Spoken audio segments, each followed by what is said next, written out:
E a Hildegard tem uma trajetória no jornalismo e ela contou uma coisa muito interessante nessa entrevista, só um spoiler, para quem não viu, que ela não fazia comentários políticos muito por medo de um retorno da ditadura, né, e de ser vítima, de ser mais uma vítima dentro da família dela do regime militar.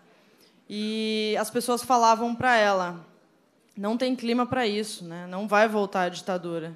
Então, a primeira pergunta que eu quero fazer, primeira rodada para os três, é se há clima para isso. Mais especificamente para o Vadir, que é do direito, que defende mais até tecnicamente o judiciário, falar um pouco sobre essa perseguição do judiciário, do judiciário como ator político. E a Eleonora tem uma história política impressionante também e fala muito da resistência por parte das mulheres, né? A revolução vindo das mulheres, essa resistência política, foi presa na ditadura, foi torturada e não é bom que isso faz parte da biografia de uma pessoa, né? Mas já que faz parte, vamos usar para que a ditadura não se repita. Então, vou começar aqui com a Hildegard e a gente faz essa primeira rodada. Isso aqui está funcionando. Eu queria, primeiro, homenagear o Vanderlei Guilherme dos Santos, que partiu. Com palmas. O Florestan quer falar. Pedir 1 minuto de silêncio pelo Vanderlei.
Obrigada.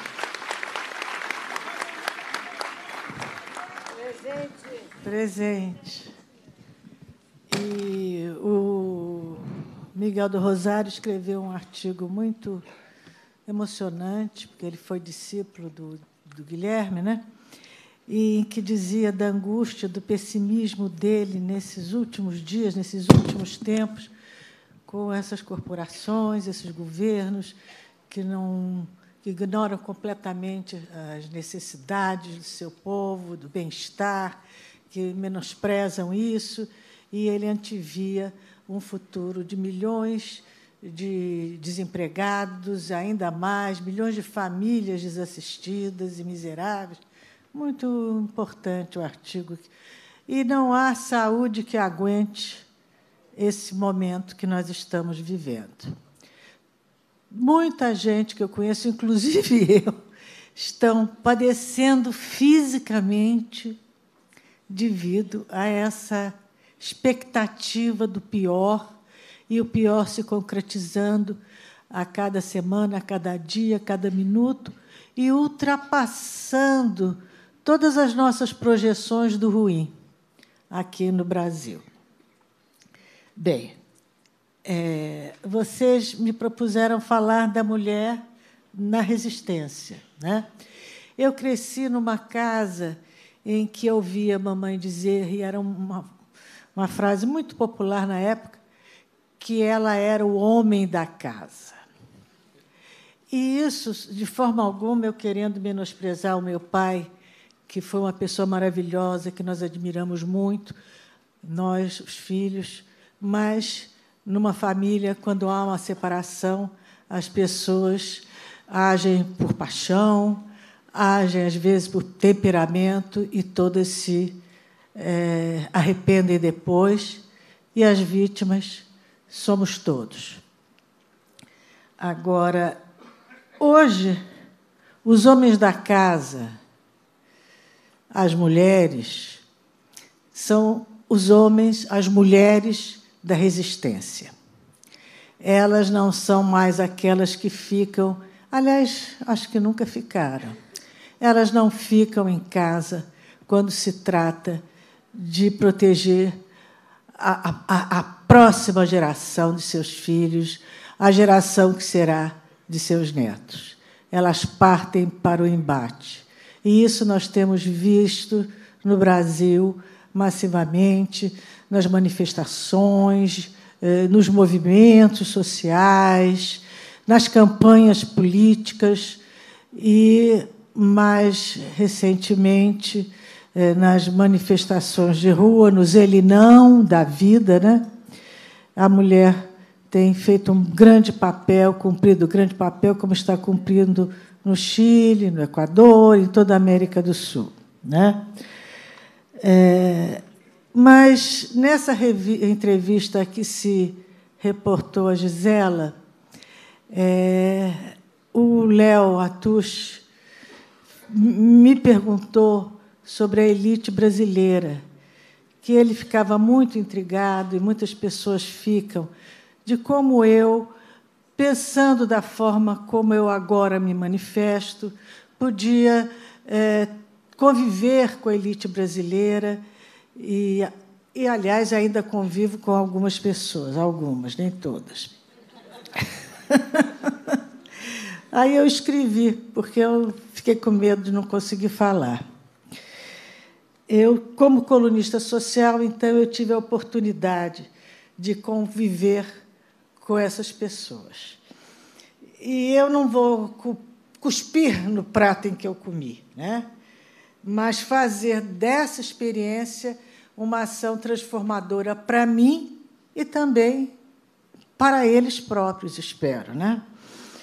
Porque, no mundo do rico, a ausência do sofrimento pela perda e pela necessidade, o que faz da elite uma classe ausente das questões sociais no país.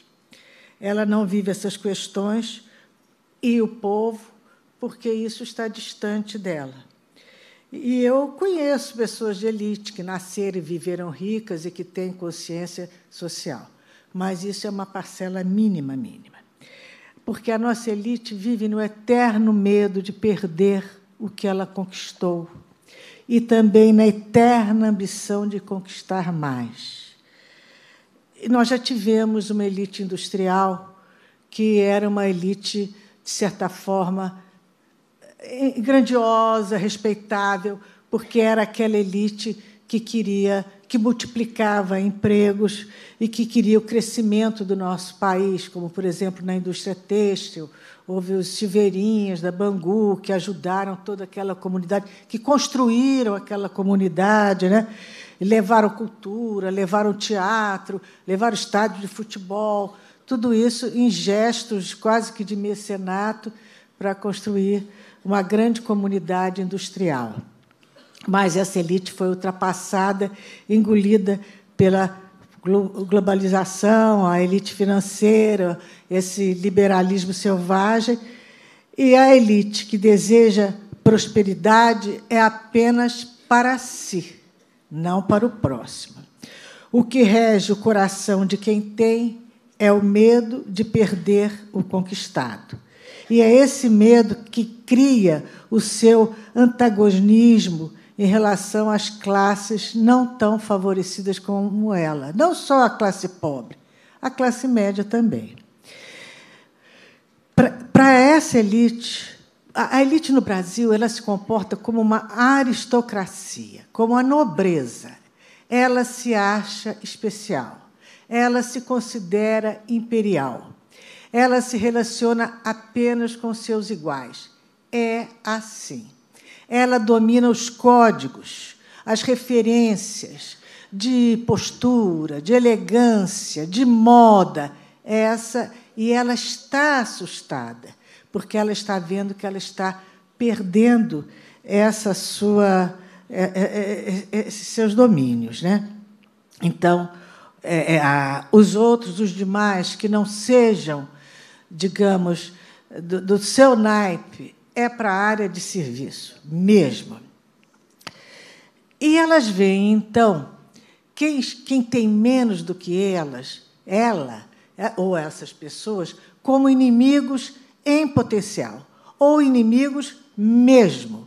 Elas morrem de medo de que seja feito o que está sendo feito agora, uma organização das comunidades, uma organização das favelas, porque, na sua cabeça, eles virão lhes roubar os bens e os privilégios. Bem, eles não virão lhes roubar, eles virão tomar, né? O que é deles. Não.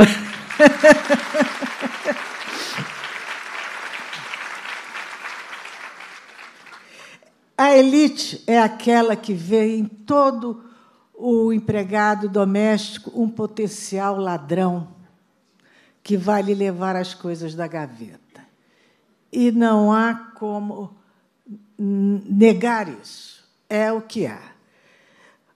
Essa elite de pensamento tacanho considera pagar hora extra às empregadas domésticas uma grande vitória dos governos do PT, não só uma despesa maior, mas uma humilhação, porque isso impõe que ela se dobre a quem sempre se dobrou para ela.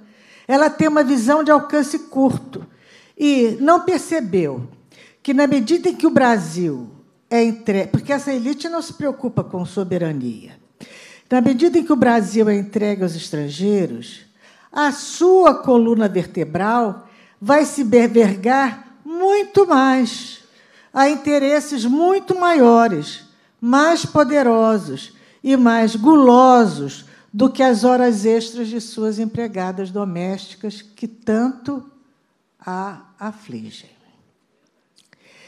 Então, essa nossa elite, agora, com a perda da nossa soberania, voltará à sua origem de corte vassala de uma família real que desembarcou no Brasil e depenou nossas minas de ouro, deixando aos brasileiros as sobras.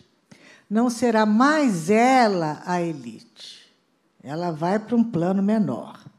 Desta vez, muitas famílias reais, as da Shell, da Exxon, as do Grande Império, as da China, as da Europa, é que vão ser as cabeças coroadas do Brasil.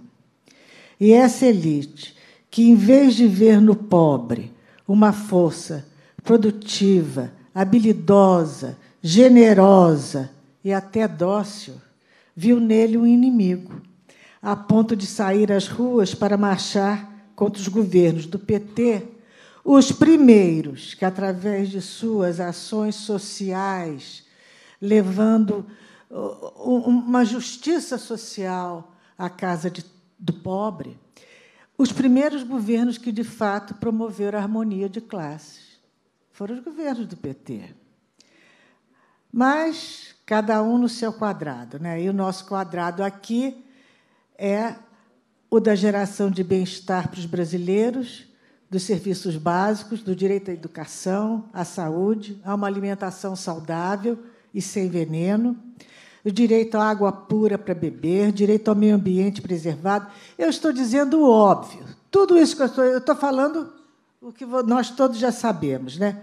Direito a uma educação que permita a todos contemplar suas raízes, sua verdadeira história, e não uma história fabricada de acordo com a conveniência dos que nos tentam oprimir. Os que nos tentam oprimir. E reescrever a história. E esconder os horrores, as barbaridades que nós vivemos, Eleonora, minha família, no período da ditadura, no período das torturas, no período das prisões, da insensibilidade, em que a loja da minha mãe virou um roteiro, um roteiro de martírios, de pessoas que iam relatar os seus sofrimentos. Mamãe dizia até que ela ia escrever, abrir um escritório assim, desaparecidos e desaparecimentos. Especialista, Zuzu Ângel, consulte-se aqui, porque eram tantos que a procuravam. E havia aquela troca de retratos. Mamãe mandou fazer milhares de retratos do Stuart, né? Havia aquela troca de sofrimentos, né? E isso é que, de certa forma, amparou essas pessoas, porque o oprimido tem que estar junto, o oprimido tem que estar perto, porque é a forma deles se amparar no outro, que pensa feito eles. Eu queria fazer também aqui... a Gisele me prometeu fazer perguntas, não fez, eu estou falando assim, sem parar. E eu queria fazer aqui um registro sobre o Aroeira, o Miguel Paiva, sobre o Bessinha, sobre a Laerte, sobre todos esses cartunistas maravilhosos que, no momento, no Brasil, são a força cultural que está descrevendo o Brasil de agora. Nos anos 60 e 70, houve a MPBP, houve o Chico Buarque, houve todos aqueles maravilhosos que cantaram musicalmente a opressão. Houve o teatro oficina.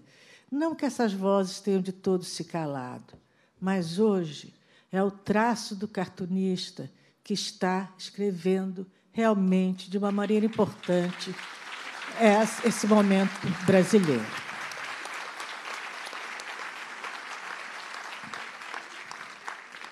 Só para corrigir aqui, pedir desculpa, que acho que ficou uma coisa meio... Talvez fosse mais entrevista, mas eu tinha feito uma pergunta inicial sobre se você acha que agora há risco de a ditadura voltar. Queria só que você colocasse o seu ponto de vista. Olha, vou ser isso. sincera, eu me sinto numa ditadura, num tipo de ditadura. Eu me sinto numa ditadura. Uma ditadura que tem a inteligência de nos permitir, por enquanto, falar. Uma ditadura que está tendo essa inteligência, mas não sei por quanto tempo. Na época do Mentirão, eu dei um depoimento lá em São Paulo, dizendo que eu já me sentia nas catacumbas, como se nós precisássemos nos esconder, porque começou a haver todo tipo de retaliação para os profissionais, né? Então, eu já comecei a me sentir naquele ambiente de esconderijo, de medo, de pânico, porque a gente não sabia o que ia de vir, né? A gente depois veio o golpe, né, contra a Dilma, e com esse congresso pífio que foi construído, né, que foi eleito, e que já também estava. Então, eu já me sentia numa ditadura. E eu acho que nós temos risco, sim, porque a impressão que eu tenho é que o Bolsonaro só saberá ser presidente da República como ditador. Porque essa é a história dele. Essa é a origem dele. Alguém comentou comigo que, se eu não tinha achado estranho o Bolsonaro ter dito que ele sabia como Santa Cruz tinha morrido.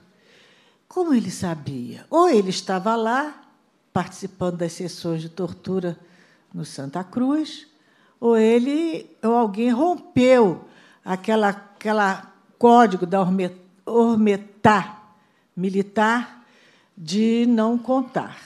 Alguém rompeu esse segredo, esse mistério, o que não é usual, né? Só vimos agora um agente do DOPS fazer isso, Cláudio Guerra. Então, ele era um tenente, depois é que ele foi promovido, depois de sair da força, que ele foi promovido de patente, né? Então, era bem uma função usual. Então, e essa atração que ele tem pela milícia, essa coisa tão próxima, essa cumplicidade, essa amizade com o que há de pior. Então, isso me faz até duvidar, até cogitar. Quem sabe? Será que ele realmente pertencia a essa máquina de repressão que ele tanto homenageia, essa máquina de tortura, em que o livro dele de cabeceira é do Brilhante Ustra? De tal forma, aliás, deve ter sido o único livro que ele leu, de tal forma, eu acho que sim, porque foi o único que ele citou. Acho que nem a Bíblia. De tal forma que ele admira essa gente ruim, né? E o filho dele também ter postado nas redes sociais foto de um torturado com um saco na cabeça, ensanguentado. Tudo isso é muito sintomático de uma biografia, né? Dos valores que ele transmitiu para os seus filhos. Então, eu tenho medo de uma ditadura sangrenta. Tenho medo, porque, em todas as oportunidades, ele demonstra a sua vontade de ter guerra com a Venezuela, agora o fechamento da fronteira lá com a Bolívia, que parece que não foi o Brasil, mas ele está prestigiando aquele fechamento de fronteira pelos opositores do Evo Morales, né? E sempre numa situação de confronto com os países, né? Nossos vizinhos, né? E agora ele já anunciou que temos que endurecer, porque eu estou prevendo uma guerra civil, uma sublevação, sei lá. Enfim, eu acho que nós estamos, sim, com o risco de uma ditadura. Obrigada, Ailde.